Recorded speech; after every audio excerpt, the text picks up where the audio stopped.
feels like I am close to reaching my wit's end. Holding out, but I'm about to blow it up.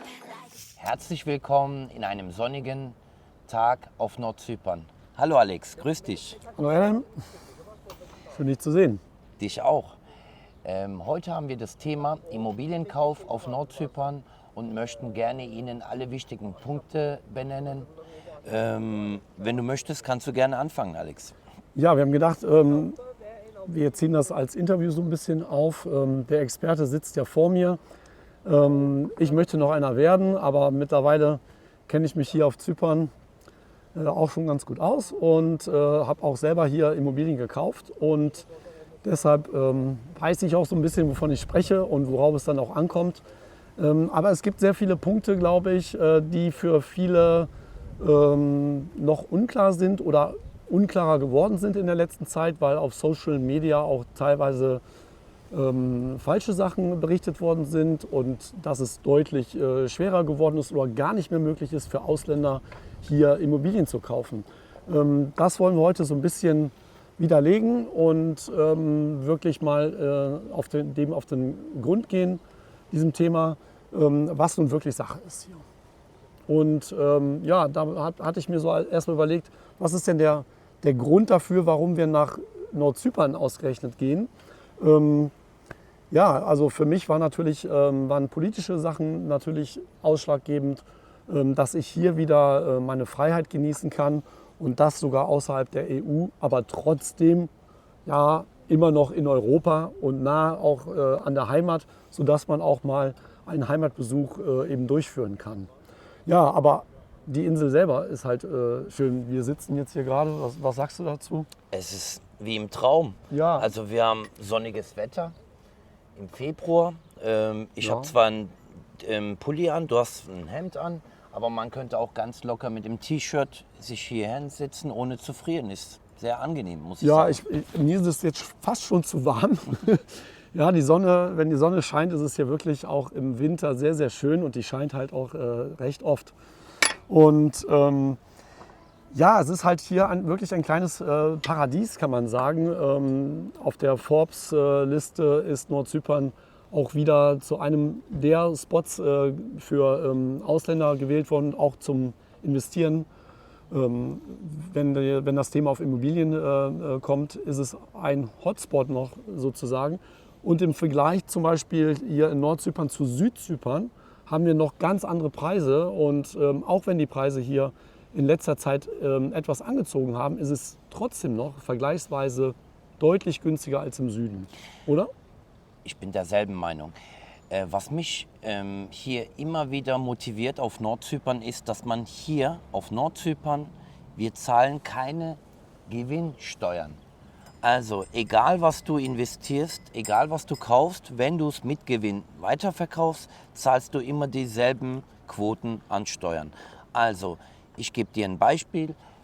Du hast eine Wohnung gekauft für 100.000 britische Pfund und möchtest nach 3 Monaten für 350.000 britische Pfund weiterverkaufen. Dann zahlst du keine Gewinnsteuern. Wo gibt's das, Alex? Ja, das ist, ich müsste jetzt überlegen, wo es das gibt. Aber eins weiß ich, garantiert nicht in Deutschland. Da gibt es das auf keinen Fall. Ja, was haben wir aber noch hier auf Nordzypern? Wir haben, obwohl es noch sehr stark boomt und in der Entwicklung ist, dieses Land, haben wir trotzdem schon eine sehr gute medizinische Versorgung. Die Lebenshaltungskosten sind vergleichsweise zu Deutschland wirklich gering. Obst, Gemüse ist sehr günstig. Sehr, sehr günstig. Und Bio-Obst, Gemüse. Es ist wirklich frisch vom Baum gepflückt und ungespritzt. Wir haben auch ein paar Sachen, die teurer sind, aber insgesamt, wenn man so den Durchschnitt betrachtet, haben wir hier deutlich geringere Kosten. Das stimmt. Alex, für mich und für unsere netten Zuschauer ist ein Thema sehr wichtig, nämlich was ist wichtig eigentlich beim Immobilienkauf auf Nordzypern?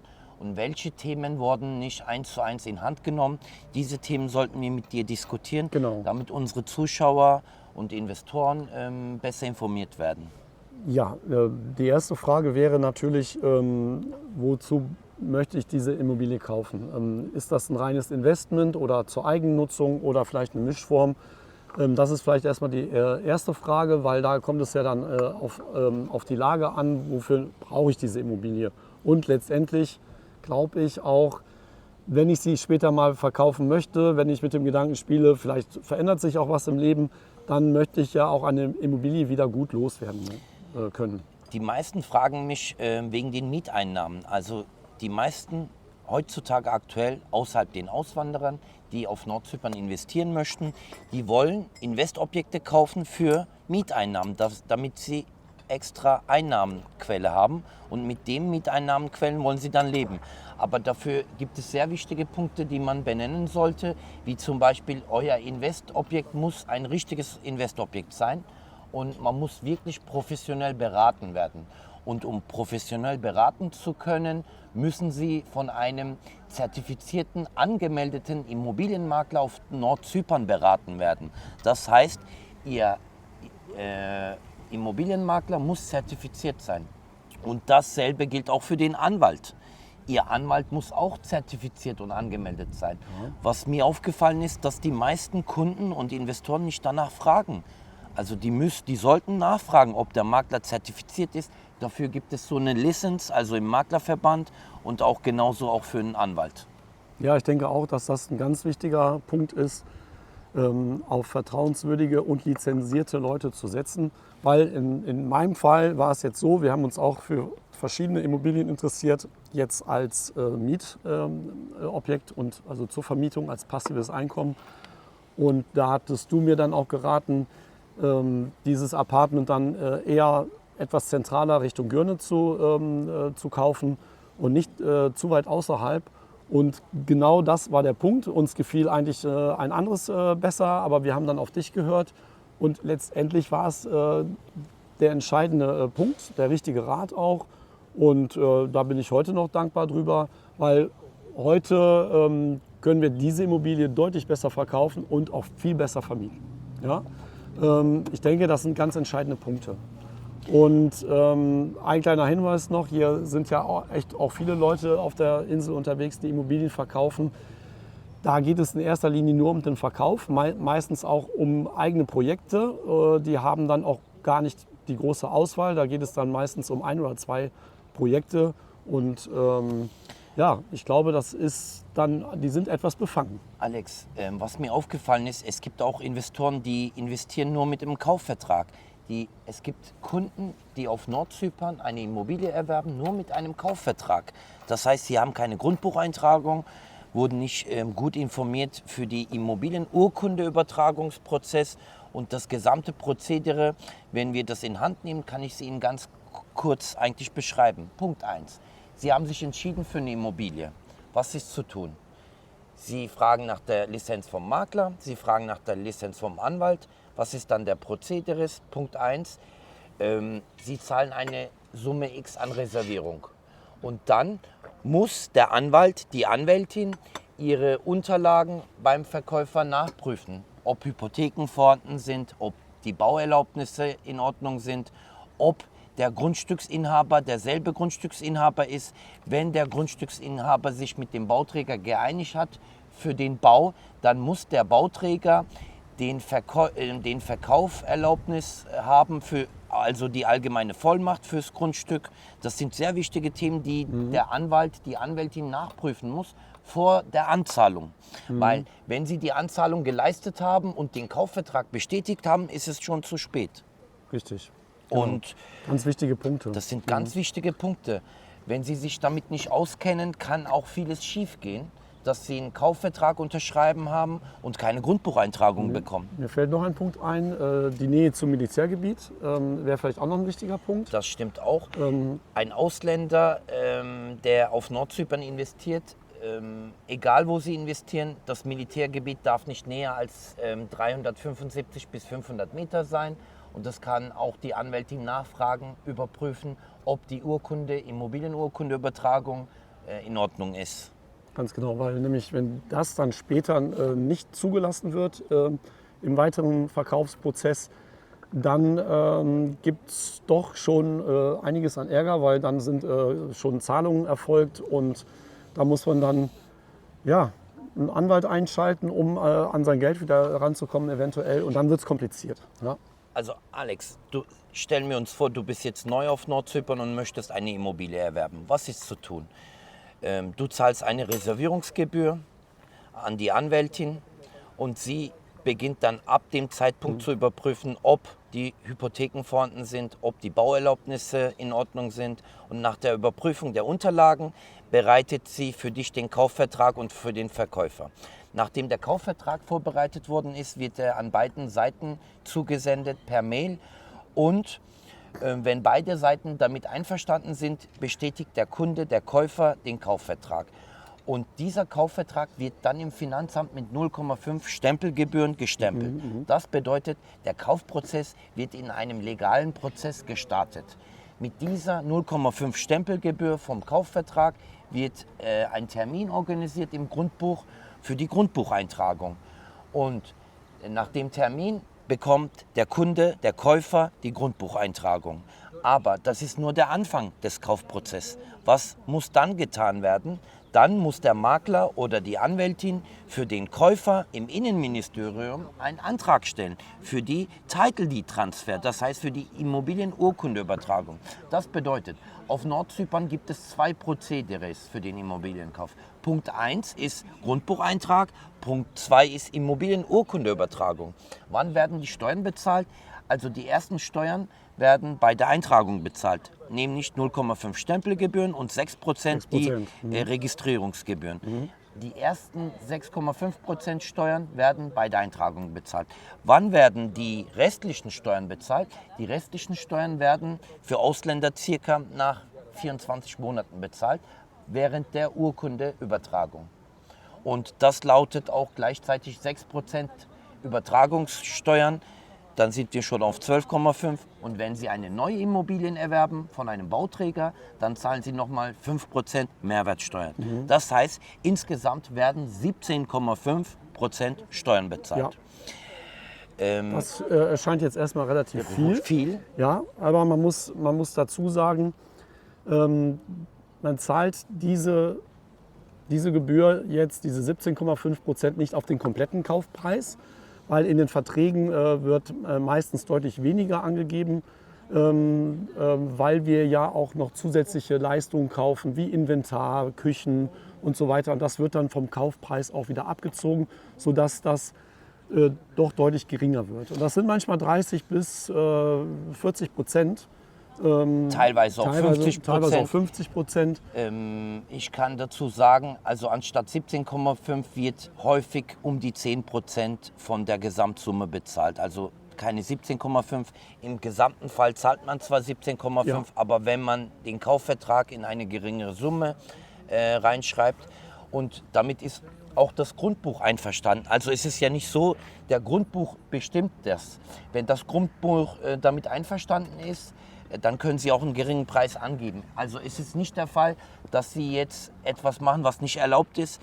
Und das Grundbuch bestimmt eigentlich, was das Minimumangabepreis ist. Und Sie haben selbst zu entscheiden mit dem Käufer zusammen. Also Käufer und Verkäufer dürfen zusammen entscheiden, was für einen Verkaufspreis Sie in den Kaufvertrag reinschreiben. Ich meine, ich denke, das ist eine ganz wichtige Geschichte, weil alle reden von 17,5%, nur eben auf was. Und wenn der Kaufpreis dann deutlich niedriger liegt als das, was jetzt erstmal so in den ganzen Portalen oder Immo-Anzeigen gezeigt wird, ist das halt ein Riesenunterschied. Und zweite Sache, es gibt, man sollte diesen Prozess, den du gerade eben genannt hast, diesen Kaufprozess auch wirklich überprüfen, weil manchmal kommt es vor, dass Sachen vergessen werden, dass Eintragungen nicht vorgenommen werden und dann steht man am Ende da und muss eventuell nochmal 2 Jahre für diese Übertragung der Urkunde warten. Alex, vielleicht sollten wir auch so eine Grundbucheintragung ins Netz stellen. Also bei dem Interview, dass unsere Investoren und unsere Zuschauer wissen, wie so eine Grundbucheintragung aussieht, weil da ist ein Stempel vom Grundbuch. Es ist zwar türkisch, zypriotisch, aber damit Sie wissen, was eine Grundbucheintragung bedeutet. Weil rein theoretisch haben wir auch Freunde kennengelernt, die eine Immobilie erworben haben, nur mit dem Kaufvertrag. Im Auge des Staates sind sie nicht die Inhaber. Was auch sehr wichtig ist für den Immobilienkauf, nach der Grundbucheintragung brauchen Sie ein Testament. Testament ist auch sehr wichtig. Testament ist Ja. sehr wichtig. Warum? Bis Sie die Immobilienurkunde bekommen, nach der Antragung im Innenministerium, sollten Sie ein Testament machen lassen. Das macht meistens die Anwälten. Und Testament ist wichtig. Es sollte Ihnen nichts passieren, aber im schlimmsten Fall, Sie haben einen Autounfall, Sie sind ums Leben gekommen. Hoffentlich wird sowas niemals der Fall sein. Aber dafür sollten Sie ein Testament machen, wenn etwas passieren sollte. Für Sicherheit. Für Sicherheit, ja, für die Sicherheit. Aber sicherlich ist es entscheidend, was passiert denn, wenn ich das Testament nicht habe? Kannst du da mal ein Beispiel geben? Ja, du hast eine Immobilie auf Nordzypern gekauft, hast nur eine Grundbucheintragung und du hast kein Testament machen lassen. Was kann passieren? Im ersten Fall muss der Ehepaar, der noch im Leben ist, auf Nordzypern lebt, sofort einen Anwalt beauftragen, um deine Immobilie auf ihrem Namen zu überschreiben zu können. Und das wird dann ein längerer Gerichtsprozess sein. Okay, was glaubst du, wie lange dieser Gerichtsprozess Du weißt, dauern die könnte? juristische Themen sind immer anstrengende Themen. Da könnte man direkt keinen bestimmten Zeitraum geben. Aber ich schätze Minimum 2-3 Jahre. Okay, also wenn man sich diesen Ärger ersparen möchte, dann macht man auf jeden Fall ein Testament. Das kostet hier auch gar nicht so viel. Und, Soviel ich weiß, nehmen die Anwältin für Testamente zwischen 300 bis 400 Pfund. 300 bis 400 Pfund, ich glaube, das ist ein gut investiertes Geld, wenn man sich dann den ganzen Ärger eventuell ersparen kann. Ja, das waren ja schon mal ganz wichtige Punkte, die vielleicht so Stolpersteine sind in so einem Kaufprozess und die man, denke ich, nicht alleine angehen sollte. Da sollte man wirklich einen Fachmann haben, ein zertifizierter Makler, so wie du das jetzt bist, und diesen ganzen Prozess durch den Makler auch begleiten lassen und dass man sich vielleicht so ein After-Sale rundum sorglos Paket dazu bucht. Da sind ja gewisse Leistungen des Kaufprozesses auch schon mit drin, aber eben auch noch andere Leistungen. Vielleicht kannst du noch mal was dazu sagen. Also Alex, für mich und für die Investoren sollte wichtig sein, sind die Referenzen. Die meisten Kunden bei uns kommen mit Referenzen. Also wir werden weiterempfohlen, mündlich weiterempfohlen. Das ist die beste Investmöglichkeit in einem neuen Land, weil das gilt auch für den Bauträger. Wenn der Bauträger vorher schon gut gebaut hat und dieses uns anbieten kann und präsentieren kann, dann sollten sich die Investoren sich das vorher anschauen. Also ich selber würde niemals bei einem Bauträger jetzt investieren, der zum ersten Mal baut. Warum? Da ist zu viel Risiko vorhanden. Sollten Sie dieses Risiko eingehen? Ich selber würde so ein Risiko nicht eingehen. Weil Off-Plan im Baubefindlichen ist sowieso ein kleines Risiko vorhanden. Weil, seien wir doch ehrlich, Alex, du hast ein Objekt, was schon bezugsfertig ist und auf der anderen Seite investierst du in einem Grundstück oder in einem baubefindlichen Objekt, wo du Gewinn erzielen wirst. Dann ist ein kleines Risiko vorhanden. Und wenn Sicher? schon, dann sollte man dieses Risiko minimisieren. Wie könnten wir das minimisieren? In dem Fall, wenn der Bauträger schon 10 Projekte, 15 Projekte, 3 Projekte, 50 Projekte gebaut hat und wir unseren Investoren das präsentieren können. Weil ich selber möchte Referenzen sehen. Weil mündlich kann jeder jedem alles versprechen. Ja. Ich könnte dir sagen, ich biete dir die beste Bauqualität an und könnte das auch rein theoretisch ins Kaufvertrag reinschreiben. Aber ob das dann der Fall wird, das sind halt die Erlebnisse. Ja. Und wir möchten halt, dass kein Investor schlechte Erfahrungen macht. Man muss jetzt auch dazu sagen, das ist ein ganz entscheidender Punkt. Also da bin ich jetzt auch gerade in der letzten Zeit vorsichtig geworden, weil der Bauboom ist wirklich ungebrochen hier auf der Insel. Es kommen sehr viele neue Anbieter auf die Insel gerade. Die bieten tolle Sachen auch an, gar keine Frage. Aber es sind auch 0 Referenzen vorhanden. Also da würde ich wirklich meine Finger von lassen. Es ist noch gar nichts gebaut. Man sieht auf den Grundstücken, die sie angeblich besitzen, auch noch gar nichts. Das Oder ist wenig. oder ganz wenig. Und ich denke, dass das Risiko da deutlich höher ist, weil wir müssen ja auch mal damit rechnen, dass die Nachfrage plötzlich einbricht. Momentan haben wir Winter, da ist auch zum Beispiel etwas weniger Nachfrage. Und wenn die Nachfrage einbricht und wir haben viel zu viele Anbieter, könnte das auch mal zu einer Insolvenz führen. Ja? Das stimmt. Und dann ist man als Anleger, als Investor natürlich aufgeschmissen. Das wollen wir natürlich vermeiden. Und so ist es halt wichtig, dass wir schon gewisse Sicherheiten haben, auf Firmen setzen, wo wir wirklich tolle Referenzen haben, wo wir relativ sicher sind, wenn wir Off-Plan kaufen. Oder eben, wir kaufen gar nicht Off-Plan, wir kaufen schon was Fertiges. Fertiges. Ja, Das ist auch ja eine Möglichkeit. ein wichtiger Punkt Das auch. ist ein wichtiger Punkt. Wir sparen ja auch 5% Steuern noch, wenn diese Steuer dann schon einmal bezahlt worden ist, braucht man die ja nicht nochmal zu zahlen. Aber was sagst du zu den fertigen Wohnungen oder Resales, sagt man auch? Also Resales waren schon immer sehr interessant. Die meisten Immobilien, die ich privat immer empfohlen habe, waren eigentlich bezugsfertige Objekte. Aber eins muss ich dazu sagen, Alex, es gibt auch wirklich super, super mega Off-Plan-Objekte. Man muss beides in bestimmten Gewissen beobachten. Wenn der Kunde investieren möchte in die Zukunft und Gewinn machen möchte, dann ist es rentabler, wenn er Off-Plan kauft. Aber wenn er auswandern möchte, wenn er jetzt jährlich 2 Wochen, 3 Wochen auf Nordzypern verbringen möchte und dann weniger Gewinn erzielen möchte, dann könnte man auch im Lebensraum, also wo sich der Leben aktiv stattfindet, investieren empfehlen. Und das ist halt sicherer, weil was steht, steht. Das kannst du anfassen, dir anschauen und die Mängel kannst du halt im Voraus sehen. Weil ansonsten musst du nur nach den Referenzen investieren und glauben. Weil bei Off-Plan hast du immer ein Risiko. Keiner redet von Risiko. Seien wir doch ehrlich, gibt es eine 100%ige Garantie dafür? Never. Ja, aber so war es schon immer. Ne? Wenn du eine hohe Rendite erzielen willst, dann ist das auch immer mit mehr Risiko, verbunden. Das ist einfach so. Das ist, glaube ich, so ein Gesetz. Zum Beispiel, du hast damals gut investiert, dein Objekt war super, die Lage war super. Bei dir in der Nähe ist sofort ein Sandstrand, du hast eine tolle Anlage, hast in deiner eigenen Wohnung einen eigenen Swimmingpool, ein unverbaubares Meerblick. Also du hast ein Mega-Objekt investiert. Ja, wir sind auch super happy damit. Das war eine gute Investition, war auch übrigens Off-Plan. Aber es war schon in der Bauphase, man konnte schon viel sehen. Das ist sehr wichtig. Beim Aufplan Genau. sollte schon eine Bauphase vorhanden sein. Ob das von neu angefangen worden ist, spielt keine Rolle. Wie nennt sich das im Deutschen? Es sollte eine Bewegung, man sollte etwas sehen. Weil nur Grundstück, nur Aufplan, dann braucht der Bauträger oder der Makler gute Referenzen, um dort vermarkten und zu verkaufen zu sollen. Ja, genau. Ja, wir haben uns auch Referenzprojekte dieses Bauträgers angeschaut und da war ich dann letztendlich auch sehr überzeugt, weil diese Anlagen, die da schon standen und die auch schon mehrere Jahre alt waren super gepflegt, sahen toll aus. Also Alex, das sind gute Referenzen. Du hast dich letztens im Büro gewundert, weil ich einen Kunden beraten habe, der schon vor 2 Jahren bei mir investiert hat und du hast mir gesagt, Erdem, was für ein After-Sales-Service ist das? Es sind 2 Jahre vorüber, aber du kümmerst dich immer noch. Ja, weil das sind die Referenzen, die ich bekomme.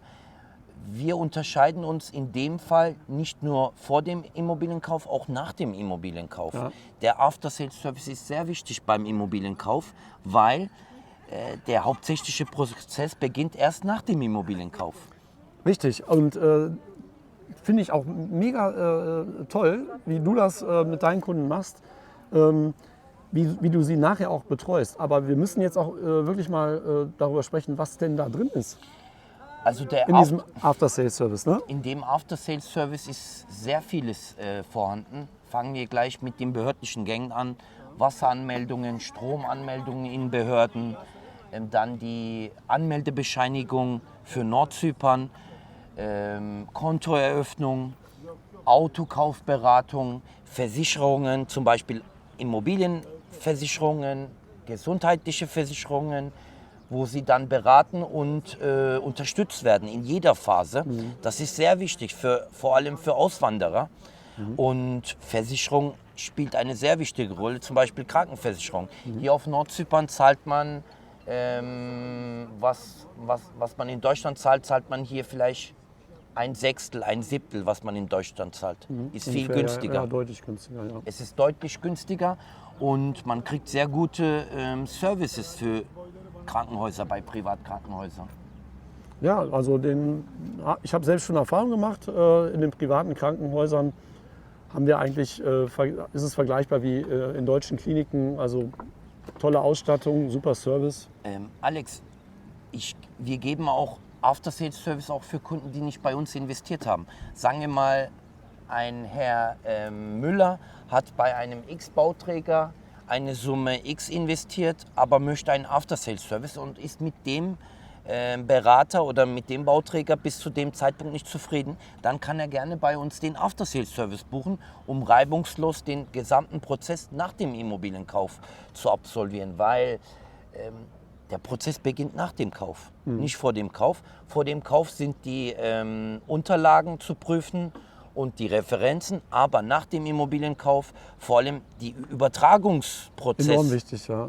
Das ist sehr wichtig, weil Sie Ja, die haben Kontrolle auch des Übertragungs dieser Prozesse, was da passiert. Also wenn da was schief geht und wenn man da auf einen Stempel nicht achtet oder man glaubt, das ist das Papier, was man braucht, dann kann man sich da eben noch nicht so sicher sein, wenn man diese Papiere noch nie gesehen hat. Das ist immer auch so ein bisschen das Problem, wenn man als Ausländer dann hier vor Ort ist. Und da hat man dann hier über den Service natürlich die Sicherheit, dass alles reibungslos stattfindet. Und ich glaube, das ist im Interesse jedes Anlegers oder Investors. Ja? Gerade wenn wir uns hier als Ausländer nicht so gut auskennen. Das ist einfach so. Du hast 20 Jahre Erfahrung hier auf der Insel und ich glaube, das darf man nicht unterschätzen. Da lerne ich hier, wo ich jetzt ein Jahr hier bin, auch jeden Tag noch was dazu. Und bin ich auch dankbar darüber, dass ich jeden Tag noch was dazu lernen darf. Ja. Noch ein wichtiges Punkt, ich habe in den letzten Monaten ein paar Videos im Netz gesehen, wo erzählt worden ist, dass Ausländer nicht Grundstücke erwerben. Das stimmt gar nicht. Also ein Ausländer aus Nordzypern darf eine Immobilie pro Paar erwerben. Also Sie sind verheiratet. Nicht ein Ausländer aus Nordzypern. Ein Ausländer auf Nordzypern. Auf Nordzypern. Entschuldigung. Also Sie dürfen pro Paar eine Immobilie erwerben, ob das jetzt Grundstück ist, eine Wohnung ist oder eine Villa ist, spielt überhaupt keine Rolle. Nur wenn Sie ein Grundstück erwerben, darf das Grundstück nicht größer als 1338 Quadratmeter sein. Also ca. 1400 Quadratmeter darf das Grundstück groß sein. Und wenn Sie ein Haus kaufen, darf das Grundstück bis 5 Dönüm groß sein. Also größer als 5 Dönüm darf Ihr Grundstück nicht sein, wenn Sie ein Haus kaufen. Also ein bestehendes Haus, ne, was Genau. schon auf diesem Grundstück steht. Genau. Ansonsten darf jeder Ausländer auf Nordzypern investieren. Da gibt es kein Gesetz, was Aber das... was mache ich denn dann, wenn ich mehrere Häuser oder Immobilien, Wohnungen kaufen möchte? Dann kannst du es auf die Tochter, auf den Sohn kaufen, aber er muss über 18 Jahre alt sein. Unter Genau. 18 Jahre geht nicht. Es gibt aber auch andere Möglichkeiten, wie zum Beispiel die Anwaltskanzleien bieten so eine sogenannte Treuhandsgesellschaftsfirmen an. Du kannst dann die Immobilie auf die Treuhandsgesellschaftsfirma kaufen oder du musst einen zypriotischen Partner finden mit 51% Beteiligung, mit 2 Direktors. Dann kann man auch die Immobilie auf die LTD kaufen. Das sind halt 2 Prozedere, Okay. wenn man mehrere Immobilien erwerben möchte. Da reden wir jetzt über Firmengründung eventuell. Da muss man, Firmengründung, genau, Limited-Gründungen. Ist vielleicht für einige Deutsche auch interessant. Würden wir aber, glaube ich, nochmal ein extra Video zu Extra machen. Video Ja, zu, genau. weil das ein ganz langes Thema ist, detailliertes Thema. Da gibt es mehrere Firmengründungen, wie zum Beispiel, da gibt es Limited-Firmengründungen, dann gibt es die Freiheitszone-Firmengründung, das heißt Free Zone Company, wo man 0 Steuern zahlt. Das sind sehr interessante Themen. Und man muss auch ehrlich gesagt für die meisten hier nicht angemeldet sein, um solche Firmen zu gründen. Deswegen lass uns demnächst ein tolles Video machen über Firmengründung. Ja, absolut. Das sollten wir auf jeden Fall tun, weil wir können wirklich hier auf Nordzypern, ähnlich wie auch in Südzypern oder im Südteil der Insel, erheblich Steuern sparen. Und das ist ja für viele in Deutschland auch sehr interessant, weil in Deutschland haben wir mit die höchsten Steuern, ich glaube weltweit. Und ja, und einige könnten ihren Vertrieb oder eben ihre Firma auch von hier aus sehr gut leiten. Und ja, wer möchte kein Geld sparen? Also wie gesagt, da kommt dann demnächst noch ein Video zu. Ich denke mal, sehr interessantes Thema. Was können wir abschließend sagen? Ich freue mich für das Interview und bedanke mich nochmal bei dir herzlich. Und an unseren Zuschauern, Zuhörern würde ich gerne sagen, ich empfehle Ihnen jederzeit auf Nordzypern zu investieren. Es ist eine tolle Insel. Die Atmosphäre ist schön, das Klima ist mega, die Menschen sind sehr freundlich. Das stimmt. Und wenn Sie hier investieren sollten, dann sollten Sie gerne einen Professionellen finden mit Lizenz. Und dafür sind wir hier vor Ort. Sie können mich jederzeit kontaktieren. Sie können auch dich kontaktieren. Lass uns auch deine Nummer ausblenden, dass sie dich kontaktieren, weil ich selber finde dich auch sehr sympathisch. Und du hast auch die letzten 3-4 Monate sehr gut gelernt. Du hast viele Informationen, was Leute hier seit 10 Jahren nicht mitbekommen. Und Wissen ist alles. Warum sollen die Investoren viel Geld um nichts investieren? Also das heißt, Investitionen sollen in sicheren Händen gemacht werden. Deswegen freue ich mich auf jede Kontaktaufnahme und wünsche euch einen schönen Tag. Ja, das wünsche ich euch auch. Wie gesagt, ihr habt anhand unseres Interviews jetzt hier so gesehen, es gibt eine Menge Stolpersteine, die kann man vermeiden, wenn man eine gute Beratung hat. Und wenn ihr wirklich Interesse habt und euch die Insel mal anschauen wollt und vielleicht auch mal das Leben hier kennenlernen wollt und auch natürlich vielleicht Immobilien, in die ihr investieren wollt, dann meldet euch einfach bei uns bei Nordsky Property und wir werden mit euch eine schöne Tour starten und werden euch die Insel zeigen und das ganze Leben hier, alles was dazugehört. Bis dahin. Ciao.